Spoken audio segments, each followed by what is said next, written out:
What's up, guys? And I mentioned it in that TIE Fighter video, and it's coming to fruition today. I'm doing a video all about all the Razor Crest mods I've done on here.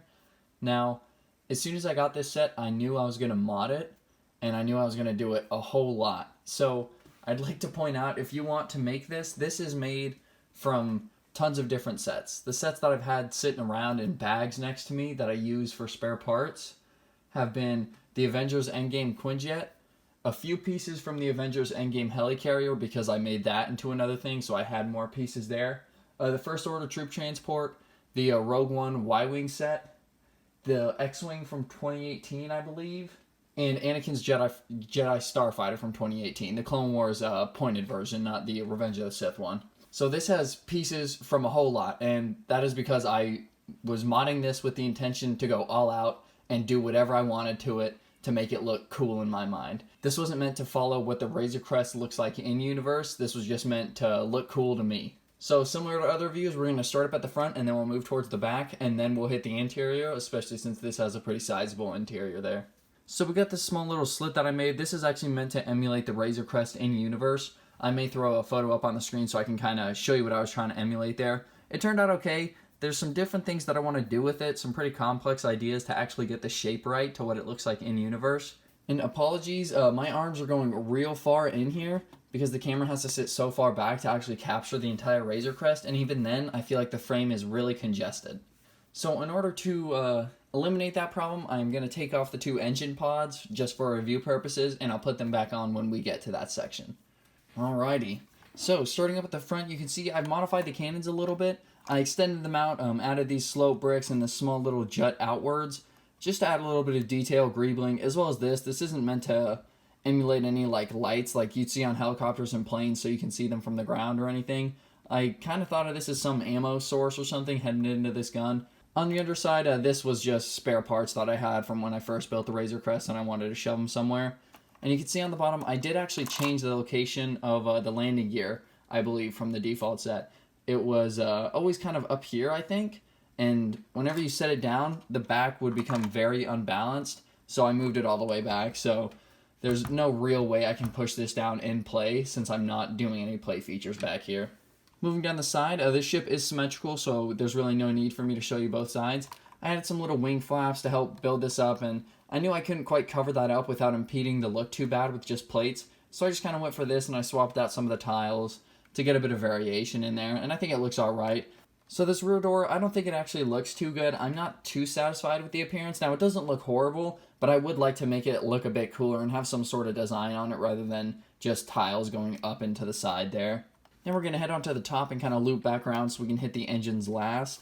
I didn't change much down here. This, I believe, is all the same, except for this little vent region. I may have changed the orientation of some of these things, and I added this slope brick in here, so there's some sort of middle divider there. I just think it kind of looks cool, and I believe I may have changed the orientation of those as well. And I bet you could see from there, I have modified this escape pod region just a little bit. I really like this design on the original set, but I kind of wanted it to go into the escape pod to make it seem like there's some piping or something going in there to help power the escape pod for when it finally launches off.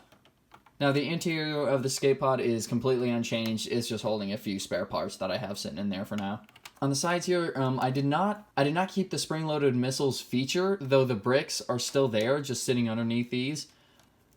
I kept this mechanism here because I honestly thought that this looked pretty good as some fake little detail there. It's just resting on some cylinders, so you can't actually push down and fire any missiles, but it is pretty easy to just take these out, and then you have that play feature again. So now we will reattach the engine, and we can go over the little bit of modding I did on there.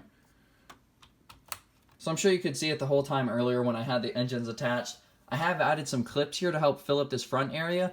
Now on the set, it actually doesn't look too bad. I've kind of grown to like that spaced out design you see back there. But once I started putting these clips on from the Y-Wing I had sitting there, there was no way I was going back. I really like this full feature. It makes it look more like some other engine pods we've seen in Star Wars. It makes it look a bit more rough and rugged, but it still kind of fills up the space in there. So as far as exterior goes, we've covered all the bases. Now interior is what I'm really excited for. In the rear, I was working on this feature and in my mind, perfecting it until I got it exactly where I wanted it to be. So I can't wait till we get there. But before we get there, we're going to have to start up with this front area. We'll begin with the cockpit. Take that off there. You can see I've added some more detail to give Din Djarin a bit more of a dashboard kind of feel. he has more sensors, more heads-up display things to tell him more. Kind of imagine that this clear tile here is somewhat of a star map, so he can play in his hyperspace routes. And he is, the front chair is actually elevated on one brick height, whereas the rear chair is just 2 plates high.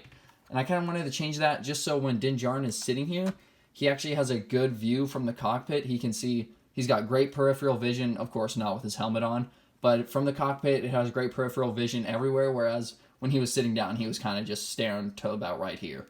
Now this rear little portion with the ammo, or with the weaponry, I did take off those slope bricks because I needed to use it somewhere else, but that's pretty much unchanged, just got the weapons there. Moving on to the 2 bottom front compartments, we'll go over this one because it's actually my least favorite.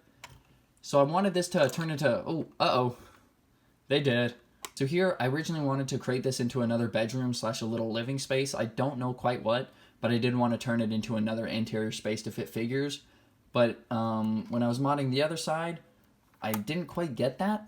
So it just kind of turned into some greebling, maybe some engine work. Now this was just done with the pieces I had on hand. Admittedly, I could have done better in hindsight knowing the pieces I had, but this is just kind of how it turned out for now. And then here's a little toilet sitting here.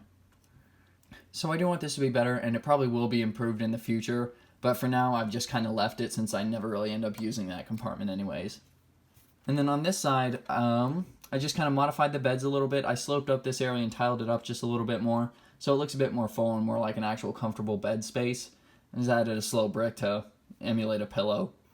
One thing I left out in the beginning is this set is also modified with the Mandalorian battle pack. You can see I have my Mandalorians in there. And that is so I could fit a speeder back here. You can see it hanging right there. And we'll flip to the other side here. Oh, I guess we don't want to skip one feature. I did keep the Carbonite figures from the original set. They still come in and out, no problem. Sitting there. I did change the pieces around it though, because I ended up needing the original pieces that were sitting around here or elsewhere. But that's pretty much unchanged. Still can fit Carbonite figures in there. And I wanted to take that out to kind of change this into another space, but I didn't know what to put there, so I just left it in. But yes, moving on to my favorite thing of all, being able to fit a speeder in the rear and still have plenty, and I mean plenty, of interior space.